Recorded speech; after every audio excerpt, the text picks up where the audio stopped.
Selamat datang di Horor Lokal, tempat di mana cerita-cerita kelam dan misteri dunia gaib akan kita ungkap. Pastikan kalian menonton di tempat yang nyaman, karena siapa tahu, ada yang ikut menyaksikan bersama kalian. Mari kita mulai. Aku menatap layar laptop dengan serius. Berita tentang hilangnya pendaki di Gunung Salak terus bermunculan, beberapa di antaranya bahkan tanpa jejak. Sejak dulu, gunung itu dikenal memiliki banyak misteri. Pesawat jatuh, pendaki tersesat, suara-suara aneh di tengah hutan. Sebagai jurnalis lepas, aku merasa terpanggil untuk menyelidikinya. Lo yakin mau ke sana? Suara Adinda, sahabatku sekaligus fotografer andal, terdengar dari ponsel. Tentu aja. Justru karena banyak cerita aneh, kita harus lihat sendiri. Aku bersandar di kursi, membayangkan seperti apa rasanya berada di tengah gunung yang dipenuhi kisah mistis. Kalau gitu, gue ikut. Suaranya terdengar mantap. Gue bisa ambil foto dokumentasi. Siapa tahu ada sesuatu yang menarik. Aku tersenyum. Itu yang kusuka dari Adinda. Dia selalu siap menghadapi tantangan, meskipun kadang keberaniannya terlalu nekat. Tak butuh waktu lama, rencana kami segera berkembang. Iqbal, teman lama kami yang sudah berkali-kali mendaki gunung, langsung tertarik. Gunung Salak itu gak semenakutkan yang orang-orang bilang. Banyak yang hilang karena cuaca dan medannya yang sulit, bukan karena mistis. Katanya saat kami berdiskusi di sebuah kafe. Siska, pacarnya, awalnya ragu. Tapi, katanya jalurnya serem. Bal, banyak orang ngalamin kejadian aneh di sana. Iqbal tertawa kecil dan menepuk pundaknya. Gue udah sering naik gunung. Paling yang bikin serem tuh cuma kabut sama suara-suara alam yang dikira suara makhluk halus. Kalau lo bisa yakinin gue itu mitos, gue ikut, kata Fajar, yang bekerja di kantor dan selalu mencari tantangan baru. Akhirnya, setelah diskusi panjang, kami berlima sepakat untuk berangkat. Kami memilih akhir pekan, berangkat Jumat sore agar bisa mendaki lebih awal keesokan harinya. Beberapa orang memperingatkan kami, terutama seorang porter tua yang pernah mendaki ke sana. Gunung Salak bukan tempat main-main, kata Pak Samin, porter berpengalaman yang kami temui saat membeli peralatan tambahan. Kadang jalurnya berubah, kadang suara-suara panggil nama kalian. Jangan asal jawab. Aku menganggapnya hanya mitos belaka. Lagi pula, kami semua sudah cukup siap. Kami tidak tahu bahwa perjalanan ini akan menjadi mimpi buruk yang tak pernah kami bayangkan sebelumnya.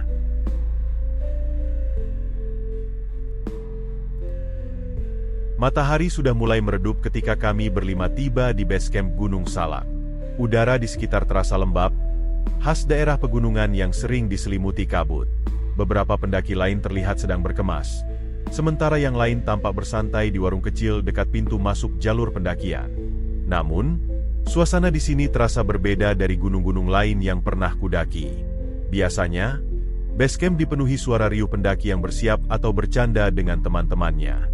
Tapi di sini, ada ketenangan aneh yang sulit dijelaskan. Pak Samin, porter tua yang kutemui saat membeli peralatan, sudah menunggu di depan sebuah gubuk kecil di area base camp. Wajahnya penuh dengan kerutan, menunjukkan usia yang tak lagi muda, namun sorot matanya masih tajam, seakan menyimpan banyak cerita. Begitu melihat kami, dia menggeleng pelan. Seperti sudah tahu bahwa kami tetap akan nekat mendaki meskipun dia telah memperingatkan sebelumnya. Kalian benar-benar mau naik? Tanyanya dengan suara serak, menatap kami satu persatu dengan ekspresi tak yakin. Tentu, Pak, jawab Iqbal santai. Kami sudah menyiapkan semuanya. Pak Samin menghela napas panjang. Kalau begitu, dengarkan baik-baik. Jangan pernah menyimpang dari jalur utama, dan kalau mendengar suara yang memanggil nama kalian, jangan sekali-kali menjawab. Aku mengangkat alis. Kenapa, Pak? Pak Samin menatapku lekat-lekat sebelum akhirnya berkata, ada sesuatu di gunung ini yang bisa meniru suara manusia. Aku merasa tengkuku meremang mendengar kata-kata itu. Aku yakin Adinda, yang berdiri di sampingku, juga merasakan hal yang sama karena kulihat dia menggenggam erat tali ranselnya. Pak, kami dengar ada jalur lain selain jalur utama. Jalur yang lebih menantang, tapi katanya pemandangannya lebih bagus. Bisa kasih tahu jalurnya? Fajar tiba-tiba bertanya. Matanya berbinar penuh semangat. Pak Samin langsung menoleh dengan ekspresi serius. Kalian jangan sekali-kali melewati jalur itu. Iqbal, yang sedari tadi mendengarkan, hanya terkekeh. Tenang saja, Pak. Kami semua sudah berpengalaman. Kalau memang jalur itu lebih menantang, kenapa tidak? Aku melihat mata Pak Samin menyipit tajam, lalu dia mendekat dan berbicara pelan, seakan tak ingin orang lain mendengar. Banyak yang masuk jalur itu, tapi sedikit yang keluar. Hening. Aku menelan ludah. Siska menggenggam tangan Iqbal dengan erat, seolah ingin menariknya mundur dari keputusan nekat ini. Tapi aku tahu, Iqbal bukan tipe yang mudah takut hanya karena cerita semacam ini. Mungkin mereka hilang karena nggak siap, Pak, katanya santai. Kami bawa perlengkapan lengkap, GPS, bahkan alat komunikasi. Pak Samin menghela napas panjang, kemudian melangkah mundur. Kalau kalian sudah yakin, saya tak bisa melarang. Tapi ingat kata-kata saya tadi. Jangan pernah menyimpang. Jangan pernah jawab suara yang memanggil. Tanpa banyak berpikir lagi, kami berpamitan dan mulai berjalan menuju jalur pendakian yang kami pilih. Jalur yang jarang dilalui, yang katanya lebih indah tapi juga lebih berbahaya. Aku tidak tahu bahwa ini adalah keputusan terburuk yang pernah kami buat. Begitu memasuki hutan, perbedaannya langsung terasa. Biasanya, ketika mendaki gunung lain, kami masih bisa mendengar suara burung berkicau atau serangga berbunyi di semak-semak. Tapi di sini, semuanya terlalu sunyi. Bahkan suara angin yang seharusnya menggoyangkan dedaunan pun hampir tak terdengar. Adinda yang berjalan di sampingku berbisik, "Kok sepi banget, ya?" Aku mengangguk, tapi tidak menjawab. Aku juga merasa ada sesuatu yang aneh. Kami terus berjalan melewati jalur setapak yang semakin lama semakin tertutup oleh ranting-ranting dan akar pohon besar. Sesekali, kami harus berhenti untuk menyingkirkan dahan yang menghalangi jalan. Kabut mulai turun perlahan, semakin membuat suasana terasa aneh. Siska, yang berjalan di belakang kami, tiba-tiba berhenti. "Kamu kenapa?" tanya Iqbal. Siska menoleh ke kanan. Matanya menatap kosong ke arah pepohonan yang rimbun. Kayaknya, aku lihat sesuatu. Aku dan Adinda langsung menoleh ke arah yang dia tunjuk. Tapi tidak ada apa-apa selain batang pohon besar dan semak-semak lebat. "Lihat apa?" tanya Fajar, sedikit tidak sabar. Siska menggigit bibir. Bayangan hitam. Di sana, di antara pohon-pohon itu. Iqbal tertawa kecil, menepuk bahunya. Paling cuma bayangan pepohonan yang kena kabut. Udah, jangan mikir yang aneh-aneh. Siska tidak menjawab. Aku bisa melihat wajahnya masih pucat, tapi dia tetap melanjutkan perjalanan. Aku mencoba mengabaikan perasaan aneh yang mulai muncul. Tapi jauh di lubuk hati, aku merasa ada sesuatu yang memperhatikan kami. Sesuatu yang tidak bisa kami lihat, tapi ada di sana, bersembunyi di antara pepohonan, mengawasi setiap langkah kami.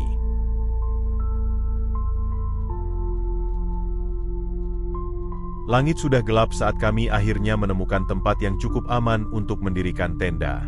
Di samping aliran sungai kecil, tanahnya cukup datar dan tidak terlalu banyak batu besar, membuatnya ideal untuk bermalam. Air sungai mengalir tenang, menciptakan suara gemericik yang seharusnya terasa menenangkan. Tapi entah kenapa, malam ini suasana terasa berbeda. Aku membantu Adinda mengamankan tenda kami, sementara Iqbal dan Fajar sibuk memasang tali untuk menggantung perbekalan di pohon agar tidak dijangkau binatang liar. Siska, yang sejak tadi terlihat lebih banyak diam, duduk di dekat tenda dengan tangan melingkari lututnya. "Ada yang aneh nggak sih di sini?" gumamnya pelan. Aku menoleh. "Apa maksudmu?" Siska menggigit bibirnya. "Sejak tadi, aku ngerasa kayak ada yang ngeliatin kita." Aku diam sejenak, mencoba mencerna kata-katanya. Sejujurnya, aku juga merasakan hal yang sama. Ada perasaan aneh di dalam perutku, seolah-olah kami sedang tidak sendirian di sini. Tapi aku tidak mau membuat suasana semakin tegang. Mungkin cuma perasaanmu aja," kataku, mencoba terdengar santai. Setelah semuanya beres, kami duduk melingkar di depan api unggun kecil yang berhasil kami buat. Cahayanya berpendar ke segala arah, menari-nari di permukaan air sungai dan menerangi wajah kami yang kelelahan setelah seharian mendaki. Fajar mengambil termosnya dan menuangkan kopi panas ke dalam gelas kecil. Jujur, ini pertama kalinya gue naik gunung yang suasananya seserem ini. Biasanya gunung itu nggak pernah sepi banget. Minimal masih ada suara burung atau jangkrik. Aku meneguk air dari botolku dan mengangguk setuju. Gue juga ngerasa gitu. Dari awal masuk tadi, hutan ini kayak mati. Sepi banget. Adinda merapatkan jaketnya. Gue tadi dengar cerita dari porter di base camp. Katanya, jalur ini jarang dipakai bukan cuma karena sulit, tapi juga karena ada yang bilang banyak yang hilang di sini. Ya ampun, Din, lo mau bikin gue tambah takut? Siska melotot kesal. Iqbal tertawa kecil dan mengulurkan tangannya untuk mengacak rambut pacarnya. Udah, sayang. Jangan terlalu dengerin cerita-cerita begitu. Paling juga mereka cuma takut sama kabut atau suara angin. Kami semua terdiam saat tiba-tiba terdengar suara krak dari dalam hutan. Aku langsung menoleh ke arah suara itu. Suara seperti ranting patah, tidak terlalu keras, tapi cukup jelas untuk kami semua dengar. Aku bisa merasakan tubuh Adinda sedikit menegang di sampingku. Paling monyet, kata Fajar dengan nada santai, meskipun aku bisa melihat matanya ikut mencari ke dalam kegelapan hutan. Tapi, hutan itu masih terlalu sunyi. Tidak ada suara binatang lain. Tidak ada suara langkah tambahan yang menunjukkan ada hewan yang berjalan menjauh. Hanya kesunyian yang semakin pekat. Siska tiba-tiba menggenggam lengan Iqbal erat. Aku lihat sesuatu, bisiknya. Aku ikut menatap ke arah yang dia tunjuk. Di antara pepohonan yang rimbun, tepat di luar jangkauan cahaya api unggun, ada sesuatu yang bergerak cepat. Tidak terlihat jelas bentuknya, hanya sebuah bayangan hitam yang melintas dalam sekejap. Adinda menarik napas dalam-dalam. Gue juga lihat. Iqbal berdiri dan mengambil senter dari sakunya. Biar gue cek. Sial, Bal. Jangan gegabah, bisik Fajar. Tapi Iqbal sudah berjalan ke arah hutan, mengarahkan sinar senter ke batang-batang pohon yang menjulang tinggi. Aku bisa melihat embusan napasnya yang berat saat dia perlahan melangkah lebih dekat. Kosong, katanya setelah beberapa saat. Nggak ada apa-apa di sini. Aku menelan ludah. Sejak kapan kabut jadi setebal ini? Hanya dalam hitungan detik, kabut turun lebih cepat, menggulung di antara pohon-pohon, membuat semuanya tampak lebih gelap dan mencekam. Iqbal kembali ke dekat api unggun dengan ekspresi sedikit bingung. Aneh. Kabut ini nggak biasanya turun secepat ini. Kami semua saling pandang. Tidak ada yang berbicara lagi setelah itu. Siska memilih masuk ke dalam tenda lebih awal, diikuti oleh Adinda. Fajar dan Iqbal masih duduk di luar sebentar sebelum akhirnya ikut masuk. Aku sendiri berusaha untuk tetap berpikir logis, tapi perasaan tidak nyaman itu masih melekat. Malam itu, aku tertidur dengan gelisah. Aku terbangun di dalam mimpiku. Aku tahu ini mimpi, tapi semuanya terasa nyata. Aku masih berada di tenda, tapi tenda itu kini kosong. Tidak ada suara api unggun, tidak ada suara aliran sungai, tidak ada teman-temanku. Hanya keheningan yang menyesakkan. Aku merayap keluar dari tenda, dan yang kulihat hanyalah hutan yang lebih pekat dari sebelumnya. Kabut begitu tebal, membuat jarak pandangku hanya beberapa meter ke depan. Kemudian, aku mendengar suara itu. Reza. Aku membeku. Suara itu berasal dari dalam hutan. Samar, berbisik pelan, seperti angin yang menyelinap di antara pepohonan. Reza. Nafasku tercekat. Aku mengenali suara itu. Suara itu terdengar seperti aku sendiri. Aku menoleh ke kanan, lalu ke kiri, mencoba mencari asal suara. Tidak ada siapa-siapa. Hanya kabut dan pohon-pohon yang menjulang tinggi. Reza, bantu aku. Aku mencoba mundur, tapi kakiku seperti tertanam di tanah. Aku ingin berteriak, ingin membangunkan diriku sendiri, tapi tubuhku seolah membeku. Lalu aku melihatnya. Di antara kabut yang semakin tebal, di celah pohon besar yang menjulang, aku melihat sosok Samar berdiri. Tinggi, kurus, matanya hitam pekat tanpa cahaya. Bibirnya bergerak pelan, mengulangi panggilannya.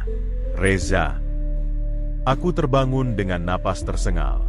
Di dalam tenda, keringat dingin membasahi tubuhku. Aku mencoba mengatur napas, menenangkan detak jantungku yang masih berdegup kencang. Aku melirik jam tanganku. Jam 2.45 pagi. Dari luar tenda, suara gemericik sungai masih terdengar pelan, tapi tidak ada suara lainnya. Tidak ada suara serangga, tidak ada suara angin, tidak ada tanda-tanda kehidupan. Aku menghela napas dalam-dalam, mencoba menenangkan diri. Itu hanya mimpi buruk. Tapi kemudian, tepat sebelum aku mencoba kembali tidur, aku mendengar sesuatu. Dari dalam hutan, samar-samar terdengar suara yang berbisik. Reza.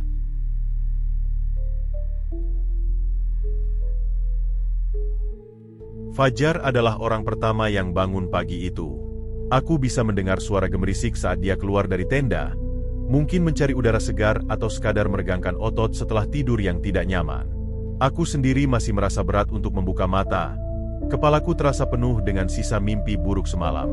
Tapi satu hal yang pasti, aku tidak ingin tidur lagi. Aku akhirnya menyerah dan bangun, mengintip keluar tenda. Matahari baru mulai naik. Cahaya keemasannya menerobos di antara dedaunan yang basah oleh embun pagi. Tapi anehnya, suasana di sekitar kemah kami terasa berbeda. Terlalu tenang, seperti pagi yang kehilangan denyut kehidupannya. Adinda duduk di dekat api unggun yang sudah padam, memeluk lututnya dengan ekspresi termenung. Dia menoleh ketika melihatku keluar. "Tidur lo nyenyak?" tanyanya. Tapi aku bisa mendengar sedikit getaran dalam suaranya. Aku menggeleng pelan. "Enggak juga." Siska muncul dari tenda, menguap kecil sambil merapikan rambutnya.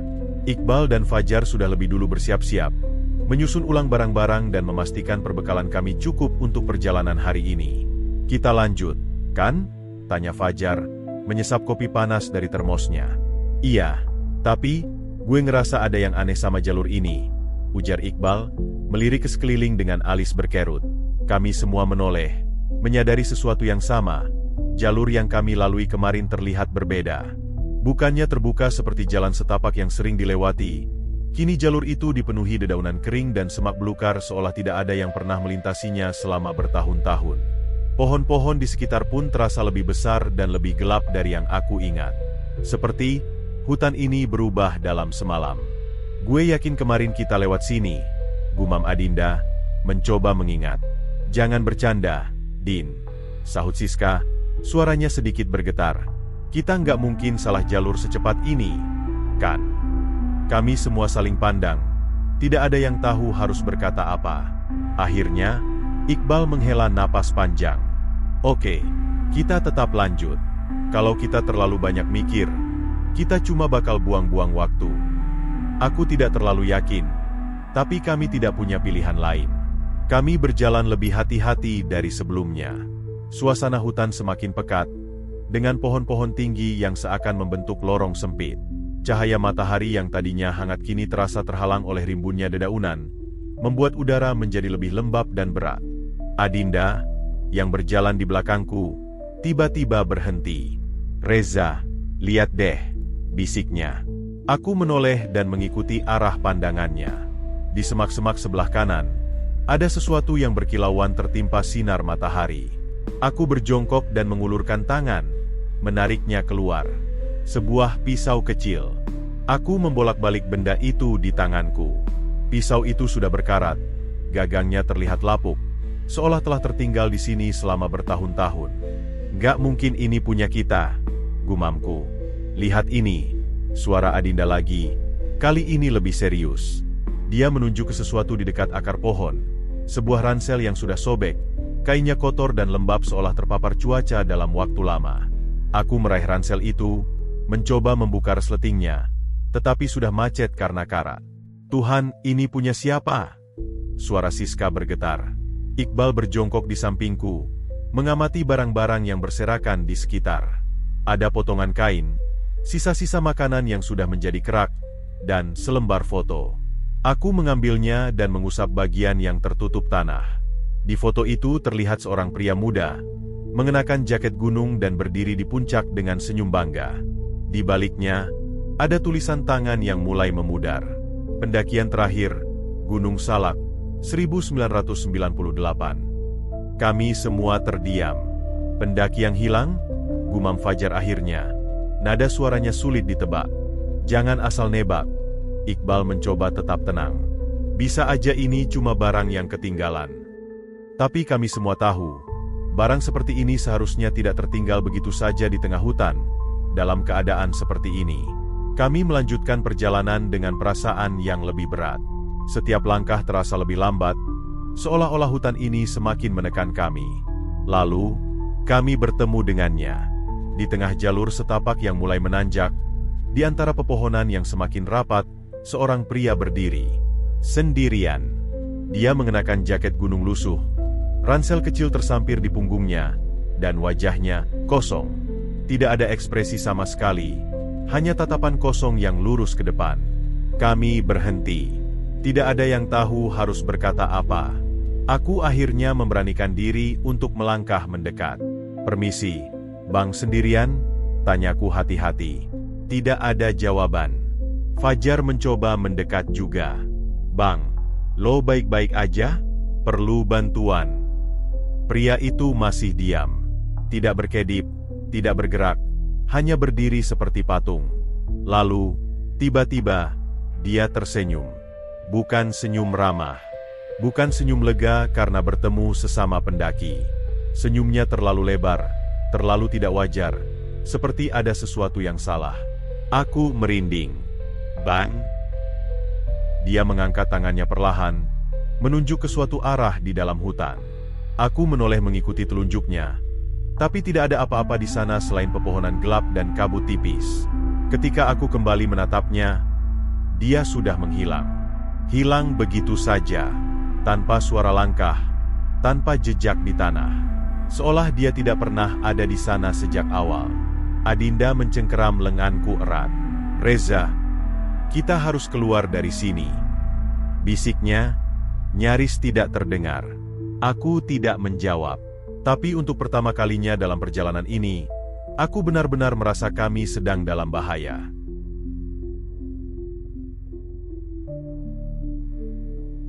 Aku tidak tahu berapa lama kami berdiri di sana, di jalur sempit yang semakin gelap meski hari masih siang. Pikiran kami masih dipenuhi sosok pria aneh tadi, pendaki yang tiba-tiba menghilang tanpa suara, tanpa jejak. Kita nggak bisa terus di sini, kata Iqbal akhirnya, berusaha terdengar tegas. Ayo lanjut. Tidak ada yang menjawab, tapi kami semua tahu dia benar. Kami harus bergerak. Setelah berjalan lebih jauh, vegetasi di sekitar kami mulai terbuka. Cahaya matahari kembali menembus ranting-ranting, membuat kami sedikit lega. Saat itulah kami melihat sebuah bangunan kecil di kejauhan. Itu pos penjaga? Tanya Adinda dengan suara penuh harapan. Fajar mengangguk. Kayaknya sih. Mending kita ke sana sebentar. Siapa tahu ada orang yang bisa kita tanyain soal jalur turun. Tidak ada yang membantah. Kami terlalu lelah, terlalu gelisah, dan terlalu butuh kepastian bahwa kami tidak benar-benar tersesat di tempat ini. Bangunan itu lebih mirip gubuk daripada pos resmi. Dindingnya terbuat dari kayu tua yang sudah lapuk, dengan atap seng yang sebagian tertutup lumut. Ada papan sederhana di depannya. Tulisannya sudah memudar karena cuaca. Kami ragu sejenak sebelum akhirnya mengetuk pintu. Suara langkah kaki terdengar dari dalam. Beberapa detik kemudian, pintu kayu itu terbuka, memperlihatkan seorang pria tua dengan wajah keras dan mata yang tajam. Iya, Pak Jono, begitu dia memperkenalkan dirinya, adalah penjaga hutan yang sudah tinggal di sekitar Gunung Salak selama lebih dari 20 tahun. Dari wajah dan caranya berbicara, aku bisa merasakan kalau dia adalah orang yang sudah terbiasa menghadapi pendaki yang tersesat atau mengalami kejadian aneh di gunung ini. Saat kami menjelaskan apa yang terjadi, tentang jalur yang berubah, tentang pendaki yang menghilang, dia hanya mendengarkan dengan ekspresi tak terbaca. Sampai akhirnya dia menghela napas panjang. Kalian seharusnya nggak lewat jalur itu, katanya pelan, hampir seperti bisikan. Apa maksudnya, Pak? Tanyaku, meski aku sudah tahu aku tidak akan suka dengan jawabannya. Pak Jono menatap kami satu persatu, seolah memastikan apakah kami benar-benar ingin tahu. Lalu, dengan suara rendah dan penuh tekanan, dia mulai bercerita. Gunung Salak, katanya, bukan sekadar gunung biasa. Orang-orang mungkin mengenalnya sebagai tempat berbahaya karena medannya yang sulit atau cuacanya yang sering berubah mendadak. Tapi bagi mereka yang sudah lama tinggal di sekitar sini, bahaya sebenarnya bukan hanya itu. Banyak yang hilang di gunung ini, ucapnya, menatap kami tajam. Dan sebagian besar dari mereka, nggak pernah ditemukan lagi. Aku merasakan tengkuku mulai dingin. Ada yang bilang mereka tersesat. Ada yang bilang mereka jatuh ke jurang atau hanyut di sungai. Tapi orang-orang tua di desa percaya, mereka yang hilang itu bukan sekadar tersesat. Pak Jono menyesap kopi dari cangkirnya sebelum melanjutkan. Mereka tersedot ke dunia lain. Aku bisa merasakan Siska merapat ke Iqbal. Wajahnya tegang. Dimensi lain, ulang Fajar skeptis. Pak Jono mengangguk pelan. Gunung ini adalah tempat bersemayamnya mereka yang belum bisa lepas dari dunia manusia. Lanjutnya, beberapa orang yang meninggal di gunung ini, entah karena kecelakaan, tersesat, atau sebab lain, tidak pernah benar-benar pergi. Roh mereka masih ada di sini, mengembara, mencari teman baru. Adinda menelan ludah. Teman baru. Pak Jono menatapnya lama sebelum menjawab. Mereka akan membuat kalian tersesat. Membuat kalian kehilangan arah. Sampai akhirnya kalian ikut bersama mereka. Siska langsung memeluk lengan Iqbal erat. Pak, tadi kami ketemu pendaki sendirian. Dia diam aja, lalu tiba-tiba hilang. Pak Jono tidak terlihat terkejut sedikit pun. Kalian masih beruntung dia nggak ngajak kalian ngomong lebih lama.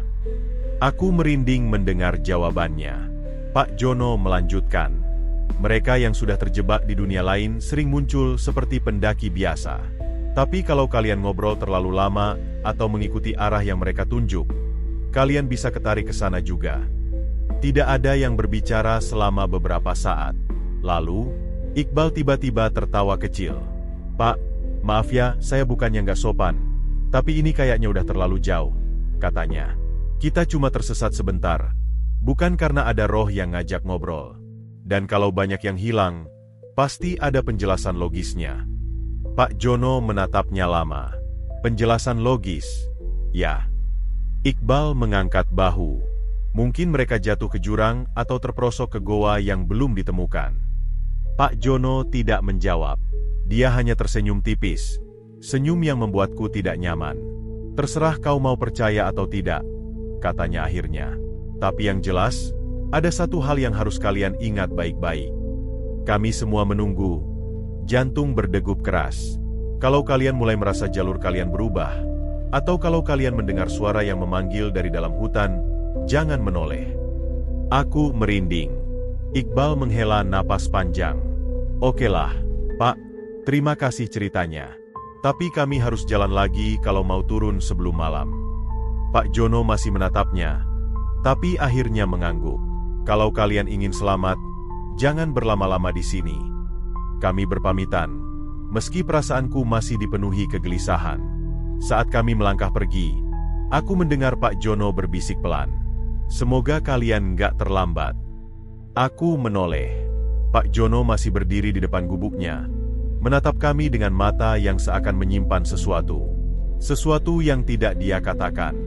Dan aku berharap, aku tidak pernah menoleh.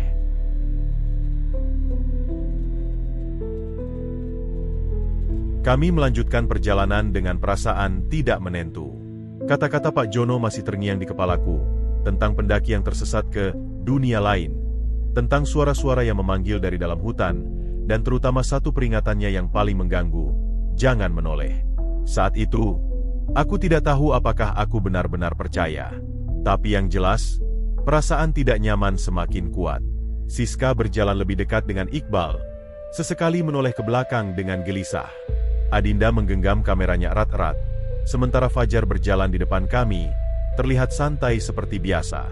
Dari tadi kita jalan terus, tapi rasanya nggak makin dekat ke jalur turun, gumam Adinda dengan nada khawatir. Iqbal menghela napas.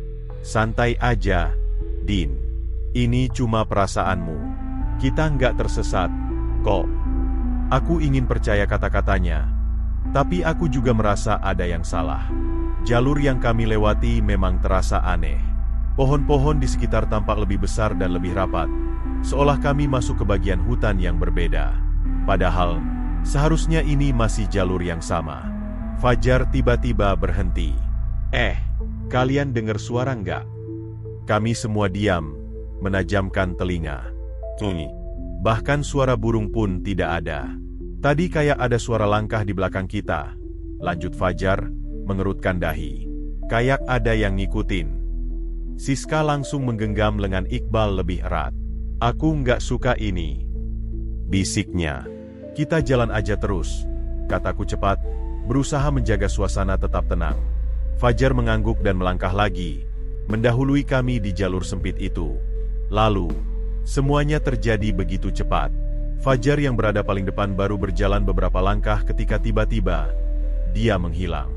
Satu kedipan mata, dan dia sudah tidak ada. Aku membeku di tempat. Fajar. Tidak ada jawaban. Adinda langsung berlari ke depan. Matanya membelalak panik. Fajar.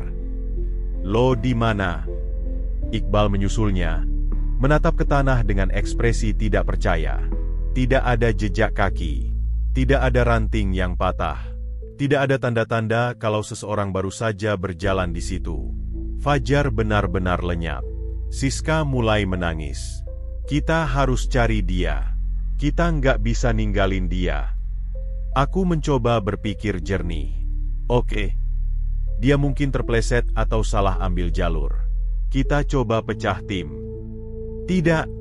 Suara Siska mendadak tajam, membuat kami semua menoleh. Dia menggeleng keras. Air matanya masih mengalir di pipinya. Jangan berpencar. Kita tetap bareng. Kalau kita pisah, kita bakal hilang satu persatu. Tidak ada yang bisa membantah kata-katanya. Karena jauh di dalam hati, kami semua tahu dia benar. Kami mencari Fajar selama berjam-jam. Kami memanggil namanya. Kami menelusuri jalur yang kami lewati sebelumnya. Kami mencoba mencari jejak, daun yang terinjak, ranting yang patah, atau barang miliknya yang mungkin terjatuh. Tapi tidak ada apa-apa.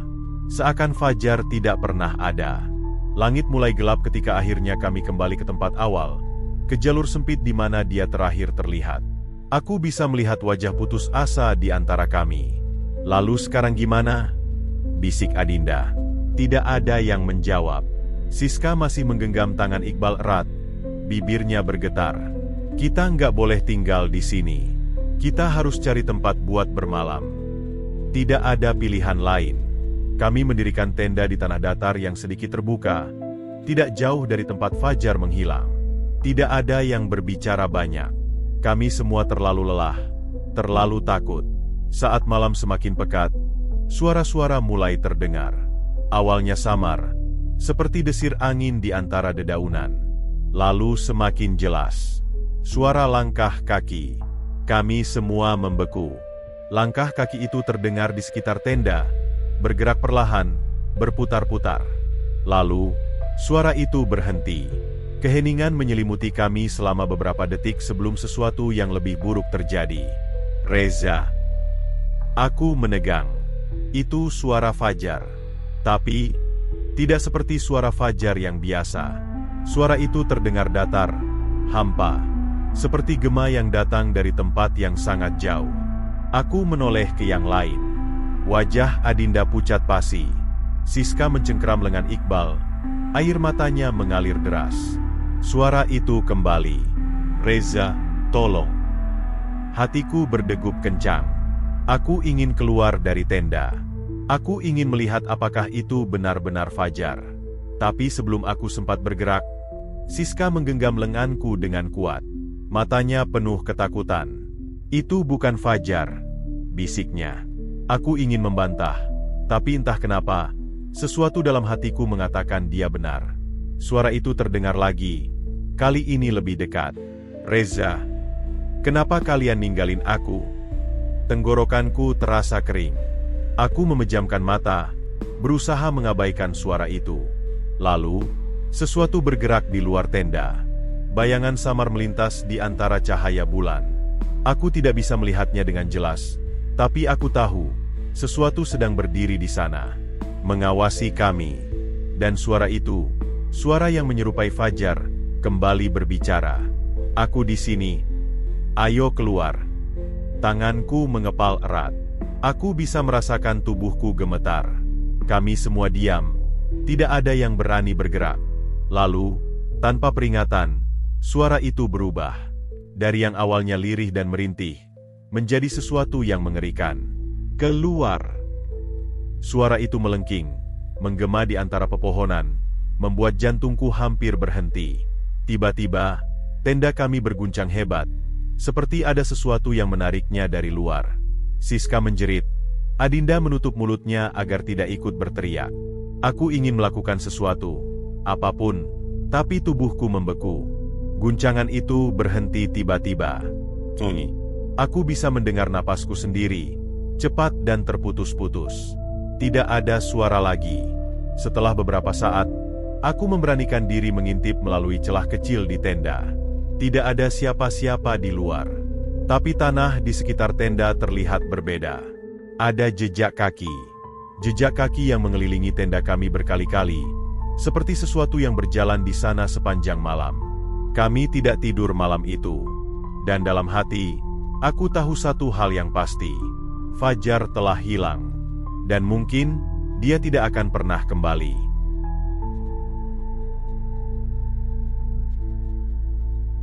Aku masih menggenggam kamera dengan tangan gemetar. Cahaya senter redup yang kami miliki bergetar seiring dengan napasku yang semakin memburu. Di dalam tenda, tidak ada yang berbicara. Kami hanya saling berpandangan, mencoba memahami apa yang baru saja terjadi. Tapi kami tahu satu hal, kita tidak sendirian. Lalu, sesuatu mengguncang tenda lagi. Lebih kuat dari sebelumnya. Siska menjerit tertahan. Tubuhnya bergetar di dekat Iqbal. Adinda merapat ke dinding tenda. Wajahnya memucat, sementara aku mencoba menguatkan diri, meskipun jantungku terasa seperti hendak meledak. Guncangan itu berhenti. Keheningan menyelimuti kami. Aku menahan napas, menajamkan pendengaranku. Lalu, suara langkah kaki itu terdengar lagi. Pelan, menyeret, berputar di sekitar tenda kami. Tap, tap, SSSKKK, tap. Aku bisa merasakan keringat dingin mengalir di pelipisku. Suara itu semakin dekat, semakin jelas. Dan kemudian, suara lain menyusul. Sebuah bisikan. Ayo pulang. Aku merasakan bulu kuduku berdiri. Itu suara Fajar. Atau setidaknya, sesuatu yang mencoba meniru suaranya. Siska mulai menangis pelan. Iqbal merangkulnya, mencoba menenangkannya meskipun wajahnya sendiri terlihat ketakutan. Adinda memegang kameranya erat-erat. Matanya terus menatap keluar tenda seolah bisa melihat sesuatu yang tidak bisa kami lihat. Lalu dia mengucapkan sesuatu yang membuat darahku membeku. Ada di sana. Bisiknya dengan suara serak. Aku menoleh padanya. Apa? Jari Adinda gemetar saat menunjuk ke celah kecil di tenda. Di antara pohon-pohon itu, aku tidak ingin melihat. Aku benar-benar tidak ingin melihat. Tapi entah kenapa, tubuhku bergerak sendiri. Perlahan, aku menggeser kain tenda sedikit, menyisakan celah kecil untuk mengintip keluar. Dan di sanalah aku melihatnya. Bayangan tinggi itu. Sosok hitam berdiri di antara pepohonan. Tubuhnya kurus dan lebih tinggi dari manusia biasa. Tidak bergerak, tidak bersuara. Tapi matanya, mata merah menyala itu menatap lurus ke arah kami. Aku menahan napas, berharap makhluk itu akan pergi jika aku tidak bergerak. Tapi yang terjadi justru sebaliknya. Matanya berkedip, dan sosok itu mulai melangkah. Langkahnya lambat, menyeret, tapi pasti. Aku langsung mundur dari celah tenda. Napasku tersengal. Ada sesuatu di luar. Adinda menggenggam kameranya lebih erat. Aku mau ambil foto. Tunggu, jangan. Klik. Kilatan cahaya dari kamera menyala, menerangi kegelapan sekejap. Lalu, sesuatu yang tidak bisa kami jelaskan terjadi. Tenda kami mendadak bergejolak seolah ada angin kencang yang menghantamnya dari segala arah. Terpal bergetar keras. Tiang-tiangnya hampir roboh. Dan suara itu, kalian tidak boleh di sini. Suaranya rendah, berat, seperti berasal dari tempat yang jauh. Siska menjerit histeris. Iqbal mencoba meraih pisau lipatnya meskipun aku tahu itu tidak akan berguna. Aku sendiri merasa tubuhku seperti lumpuh. Sementara Adinda menatap kameranya dengan wajah pucat. "Ada apa?" tanyaku dengan suara serak. Dia tidak menjawab. Aku meraih kamera itu dari tangannya, menyalakan layar kecilnya. Dan di sanalah aku melihatnya. Foto yang baru saja diambil, seharusnya hanya memperlihatkan hutan gelap di luar tenda. Tapi di layar kamera, ada sesuatu yang lain. Sebuah bayangan kabur berdiri di kejauhan. Sosok itu menyerupai Fajar. Aku hampir melempar kamera itu karena syok. Adinda menutup mulutnya. Wajahnya semakin pucat. "Kita harus pergi dari sini," bisiknya. Tidak ada yang berani membantah. Malam itu, kami duduk saling merapat, tidak ada yang tidur. Setiap suara kecil di luar membuat kami semakin ketakutan. Dan dalam hati, aku tahu satu hal. Kami sudah masuk terlalu jauh. Dan mungkin, tidak akan pernah bisa keluar.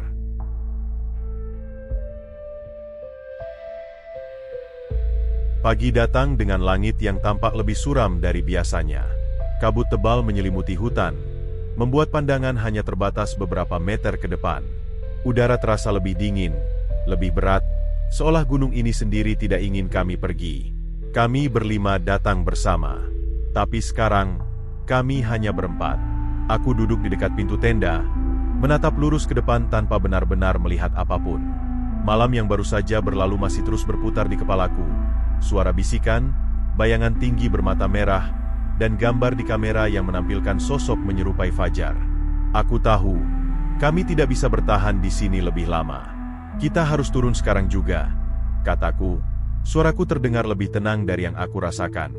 Iqbal yang duduk di sebelahku mengangguk sambil mengusap wajahnya yang terlihat lelah. "Aku setuju. Aku nggak peduli kalau jalur turun lebih sulit. Kita nggak bisa tinggal di sini semalam lagi."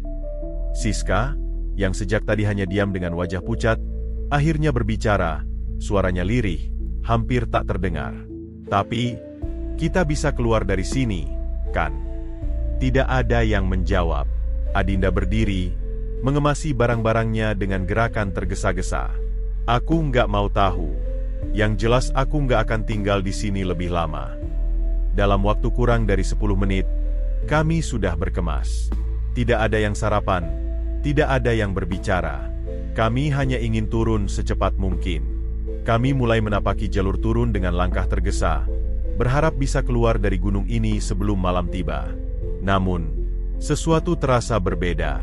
Aku yang berjalan di depan mulai merasa bahwa jalur yang kami lalui tidak sama dengan jalur yang kami daki kemarin.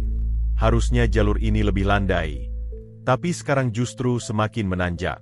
Pohon-pohon terasa lebih rapat, dan suara hutan yang biasanya hidup justru terasa begitu sunyi. Aku berhenti, menatap sekeliling dengan dahi berkerut. "Ini bukan jalur yang kemarin, kan?" tanyaku. Iqbal melirik peta di tangannya, ekspresinya berubah bingung. "Harusnya nggak sejauh ini kita naik lagi. Tapi, peta ini nggak masuk akal." Adinda mendekat, menatap peta itu. "Apa maksudmu?" Iqbal menelan ludah, menunjukkan jalur yang seharusnya kami lalui. "Lihat, kita seharusnya sudah menuruni setengah jalur turun sekarang. Tapi kita justru semakin dalam ke hutan." Aku merasakan keringat dingin mengalir di pelipisku. Gunung ini tidak ingin kami keluar. Siska tiba-tiba tertawa kecil. Aku menoleh padanya, merasakan ada sesuatu yang aneh dalam ekspresinya. Senyum yang seharusnya menenangkan malah terasa tidak wajar. Matanya kosong seolah melihat sesuatu yang tidak bisa kami lihat. "Siska." Iqbal memegang bahunya, mencoba menarik perhatiannya. "Kamu kenapa?" Siska tidak menjawab. Sebaliknya, dia mengangkat tangannya, seolah tengah menggapai sesuatu di udara kosong. "Jangan begitu," bisiknya. "Aku bisa dengar kalian, tapi aku nggak bisa ikut." Jantungku berdegup kencang. "Siska, kamu bicara sama siapa?" Siska tersenyum tipis. Tapi matanya berkaca-kaca. Mereka bilang kita nggak boleh pergi. Seketika udara di sekitar kami terasa lebih dingin. Aku melangkah mendekatinya, mencoba menggenggam tangannya yang dingin. Siska, dengerin aku. Siapa yang bilang begitu? Siska menggeleng pelan. Mereka di sini. Dan kemudian, dia menoleh ke belakang kami. Matanya membelalak, napasnya tersengal, dan tiba-tiba dia berteriak keras. Jeritannya menggema di seluruh hutan. Aku sontak mundur selangkah, sementara Adinda menutup telinganya. Iqbal mencoba memegang Siska, tapi dia meronta dengan kekuatan yang tidak wajar, seolah ada sesuatu yang merasukinya. Siska, Siska, sadar. Iqbal mengguncang tubuhnya, tapi dia terus berteriak. Matanya memandang kosong ke langit. Lalu, seolah seluruh tenaganya menghilang, tubuhnya terkulai lemas dan jatuh ke tanah. Kami semua terpaku, napas tersengal karena panik. Aku berlutut, mencoba memeriksa detaknya. Masih ada. Dia masih hidup, tapi wajahnya pucat seperti orang yang sudah mati. Adinda menggigit bibirnya. Matanya berkaca-kaca. Apa yang harus kita lakukan? Aku tidak tahu. Aku benar-benar tidak tahu. Tapi satu hal yang pasti, gunung ini tidak akan membiarkan kami pergi begitu saja.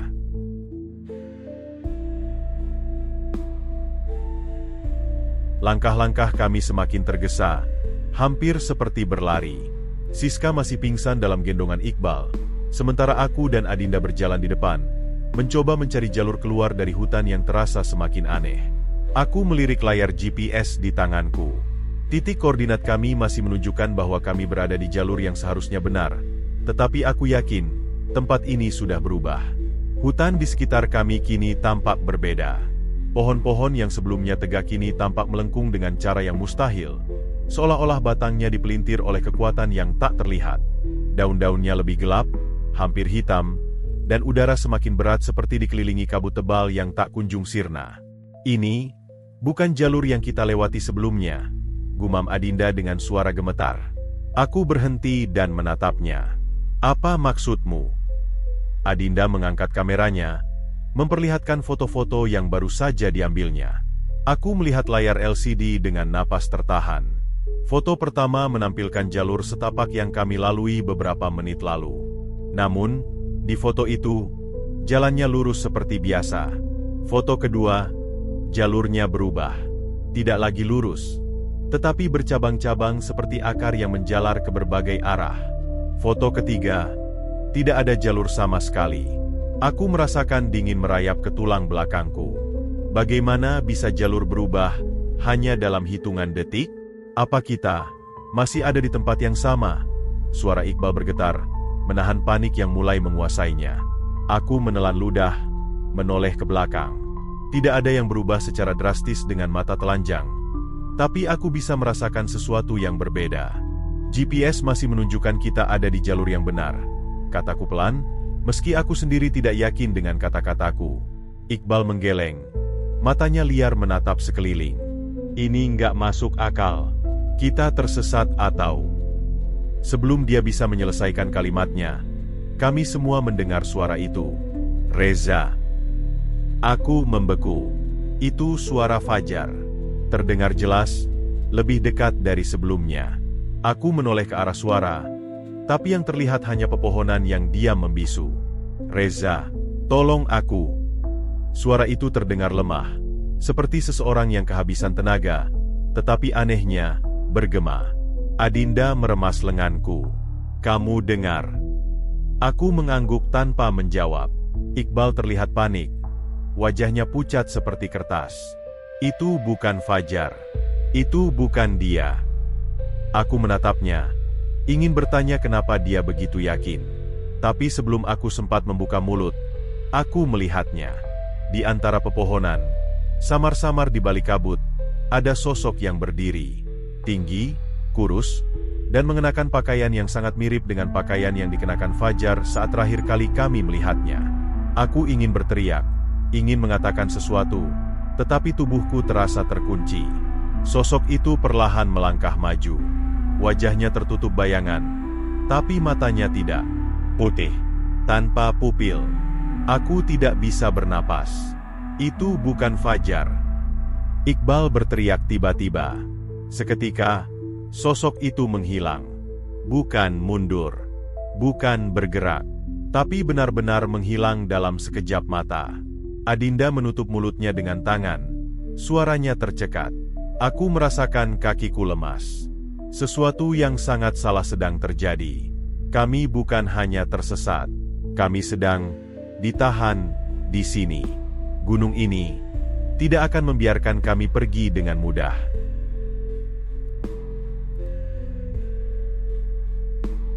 Aku tidak tahu sudah berapa lama kami berjalan. Waktu seakan kehilangan maknanya di tempat ini. Hutan semakin rapat, dan udara di sekitar kami terasa berat, penuh dengan sesuatu yang tidak bisa dijelaskan. Langkah-langkah kami akhirnya membawa kami ke sebuah area terbuka. Kami saling berpandangan, bertanya-tanya bagaimana tempat ini bisa ada di tengah hutan yang begitu lebat. Di sana, di tengah-tengah area itu, berdiri batu-batu besar yang tersusun menyerupai altar. Aku melangkah mendekat. Napasku tertahan ketika melihat sesuatu yang membuat bulu kuduku berdiri. Jejak darah. Aku menelan ludah. Lututku terasa lemas.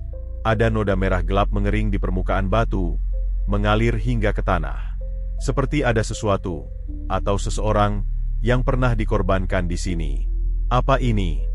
Suara Adinda hampir tak terdengar. Aku melihat wajahnya, pucat seperti mayat. Iqbal mengangkat Siska dari punggungnya, dan membaringkannya perlahan di atas tanah. Tiba-tiba, mata Siska terbuka. Dia terengah-engah, tubuhnya gemetar hebat. Air mata mengalir di pipinya, dan dia mulai menangis tanpa suara, seakan sesuatu yang mengerikan baru saja menghantam pikirannya. Aku berlutut di sampingnya, mencoba menenangkannya. Siska, kamu kenapa? Dia tidak menjawab, hanya menangis semakin keras. Lalu, dia menatap kami dengan mata penuh ketakutan dan berbisik. Aku melihat mereka. Mereka tidak akan membiarkan kita pergi. Adinda menggenggam lengannya. Siapa yang kamu lihat? Siska menutup matanya rapat-rapat, tubuhnya menggigil. Mereka seperti manusia, tapi wajahnya kosong. Tidak ada mata, tidak ada mulut. Mereka berdiri di sekitar altar ini, seperti sedang menunggu sesuatu. Aku bertukar pandang dengan Iqbal. Keringat dingin membasahi pelipisku. Apa maksudmu, menunggu sesuatu? Suaraku serak. Siska membuka matanya perlahan. Tatapannya kosong. Menunggu kita. Hening. Hanya ada suara dedaunan yang bergoyang pelan dihembus angin. Lalu, tiba-tiba, Adinda menjerit. Aku menoleh dan melihatnya menatap ke salah satu batu besar di sisi altar. Dengan tangan gemetar, dia menunjuk sesuatu yang tertulis di permukaan batu itu. Kami semua mendekat. Dan ketika aku membaca ukiran kasar di batu itu, darahku seperti membeku. Satu pengorbanan untuk satu jiwa yang tersesat. Napas kami tercekat. Ini maksudnya apa? Tanya Iqbal. Meskipun aku yakin dia sudah tahu jawabannya. Aku menelan ludah. Dadaku terasa sesak. Mereka yang hilang, mungkin tidak benar-benar hilang. Mereka hanya digantikan. Siska mulai menangis lebih keras. Tangannya mencengkeram bajuku dengan kuat. Mereka ingin kita menggantikan mereka, Reza. Mereka ingin kita mati di sini. Aku mencoba menenangkan pikiranku yang kacau. Ini tidak masuk akal. Ini seharusnya hanya gunung biasa, tapi semua ini nyata. Aku menoleh ke arah hutan di sekeliling kami. Terlalu sunyi. Tidak ada suara burung. Tidak ada suara serangga. Seolah-olah hutan ini juga sedang menahan napas. Kita harus pergi dari sini. Sekarang, kataku. Iqbal mengangguk cepat. Setuju. Kami kembali menggendong Siska dan bergegas meninggalkan tempat itu. Langkah kami semakin cepat, hampir seperti berlari. Malam mulai turun, dan kegelapan menyelimuti hutan dengan cepat. Kami mendirikan tenda seadanya di tanah yang cukup datar, berharap bisa bertahan sampai pagi. Namun, di dalam tenda, aku merasa ada sesuatu yang tidak beres. Adinda duduk di sampingku, menggenggam kameranya erat. Aku bisa melihat jari-jarinya gemetar. Aku nggak bisa tidur, katanya pelan. Aku menghela napas. Aku juga. Aku melirik arah Iqbal dan Siska yang tertidur lelap. Mungkin karena kelelahan. Aku tahu mereka juga sama takutnya. Tapi tubuh mereka menyerah pada rasa lelah yang luar biasa. Adinda menatap keluar tenda, ke arah pepohonan yang gelap dan misterius. Aku mau keluar sebentar, katanya. Aku menoleh cepat. Jangan. Ini terlalu berbahaya. Dia tersenyum kecil, tapi matanya tetap menyimpan ketakutan. Aku cuma mau ambil udara sebentar. Aku nggak akan pergi jauh. Aku ragu, tapi akhirnya mengangguk. Adinda membuka resleting tenda dengan perlahan dan melangkah keluar. Aku mengawasinya sejenak, memastikan dia tetap di dekat kami. Lalu, aku mendengar sesuatu. Srek, srek. Aku menegakkan tubuh. Adinda. Tidak ada jawaban. Aku menunggu beberapa detik. Hening. Perasaanku tidak enak. Aku mengintip keluar tenda. Adinda sudah tidak ada.